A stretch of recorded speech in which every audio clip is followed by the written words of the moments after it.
اور اس کے ساتھ ساتھ بنیادی عقائد میں سے ایک یہ بھی، جب بھی انبیاء کرام علیہ السلام کا نام آئے، حضرت آدم سے حضرت عیسیٰ تک، تو جب بھی ہم نام لیں گے حضرت آدم علیہ السلام، حضرت ابراہیم علیہ السلام، حضرت عیسیٰ علیہ السلام، آدم سے عیسیٰ تک خاص ہے۔ خاص آپ سمجھتے ہیں کہ ان کے علاوہ کسی اور کے ساتھ آپ نہیں بول سکتے۔ جب رسول اللہ صلی اللہ علیہ وسلم کا نام اس میں گرامی آئے گا تو پھر ہماری زبان درود و سلام سے تر ہو جائے، صلی اللہ علیہ وسلم۔ اسی طرح جب صحابہ کرام اور اہل بیت اعظام رضوان اللہ علیہ مجمعین کا نام اس میں گرامی آئے، حضرت ابو بکر رضی اللہ عنہ، حضرت عمر رضی اللہ عنہ، حضرت عثمان رضی اللہ عنہ، حضرت علی رضی اللہ عنہ، حضرت حسن رضی اللہ عنہ، حضرت حسین رضی اللہ عنہ، حضرت امیر معاویہ رضی اللہ عنہ، حضرت ابو سفیان رضی اللہ عنہ، ان حضرات کے ساتھ رضی اللہ عنہ کا لفظ بولنا ہے۔ اور یہ لفظ میں نے تو دیا نہیں، قرآن پاک نے دیا ہے، میں نے آیات مبارکہ خود میں تلاوت فرمائی ہے۔ صحابہ اکرام کے لیے اللہ نے جو لفظ منتخب فرمایا وہ رضی اللہ عنہ و رضوان، اور یہی لفظ صحابہ اکرام کے لیے بھی ہے اور اہل بیت اعظام کے لیے بھی ہے۔ اس کے علاوہ ہم اور لفظ نہیں بول سکتے۔ جو لفظ اللہ نے منتخب کیا وہی بولیں گے تو ثواب بھی ملے گا، اگر وہ لفظ نہیں بولیں گے گناہ ملے گا۔ بعض اوقات انسان ایمان سے ہاتھ دھو بیٹھتا ہے، یہ ہمارے ایمان کا حصہ ہے۔ اس لیے علیہ السلام آدم سے عیسیٰ تک خاص ہے۔ رسول اللہ صلی اللہ علیہ وسلم کے لیے درود پاک خاص ہے۔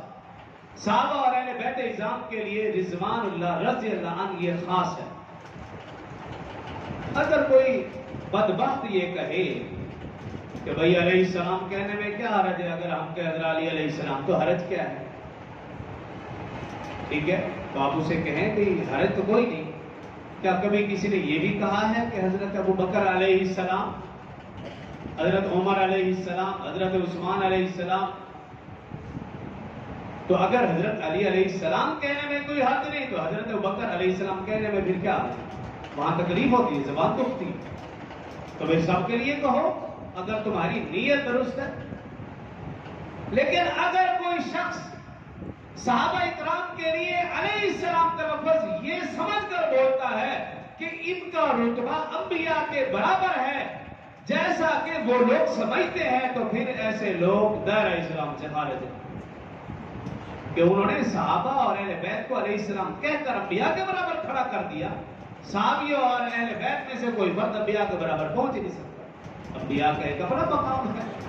علیہ السلام کا لفظ صرف انبیاء کے ساتھ خاص ہے، غیر نبی کے ساتھ آپ نہیں بول سکتے، اس کو ذہن میں رکھ لیں۔ اور دوسرا یہ کہ ہم دیکھتے ہیں عام طور پر ہمارے حضرات، بلکہ ہم خود بھی ایسے ہی بولتے ہیں کہ جب حضرت علی رضی اللہ عنہ کا نام لیتے ہیں یا حضرت حسن کا یا حضرت حسین کا تو کہتے ہیں امام حسن، امام حسین۔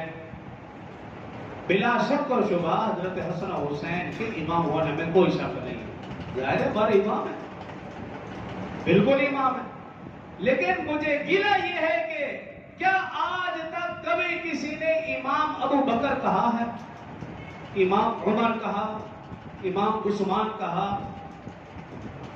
یہ لفظ صرف حضرت حسین رضی اللہ عنہ کے ساتھ خاص کیوں؟ اور یہ لفظ ہمیں کس کمپنی نے دی ہے؟ یہ تو کوئی اور کمپنی ہے نا جو یہ لفظ ہمیں دے رہی ہے، ہمارے ہاں تھوڑی ہے۔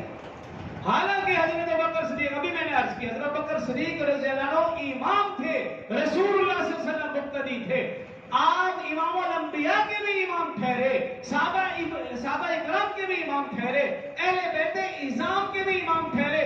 یہ لفظ زیادہ جچتا ہے، سچتا ہے ابو بکر رضی اللہ عنہ کو، لیکن آج تک کبھی کسی نے امام ابو بکر نہیں کہا، امام عمر نہیں کہا، امام عثمان نہیں کہا، امام امیر معاویہ نہیں کہا، امام ابو سفیان نہیں کہا، دیگر صحابہ کے ساتھ امام کا لفظ نہیں بولا۔ اگر بولا تو امام علی یا امام حسن یا امام حسین، یہ ہمیں گلہ اور شکوہ ہے۔ اگر کوئی احترام کوئی بولتا ہے تو ہمیں کوئی تکلیف نہیں، بے شک بولے، کیوں؟ وہ ہے ہی ہمارے امام۔ لیکن اگر کوئی عقیدہ تن کہتا ہے، عقیدہ تن کہتا ہے، کیوں؟ اس کمپنی کے ہاں امامت کا رتبہ نعوذ باللہ انبیاء سے زیادہ ہے۔ یہ ان کی کتابوں میں لکھا ہے، میں اپنی طرف سے تو نہیں کہہ رہا۔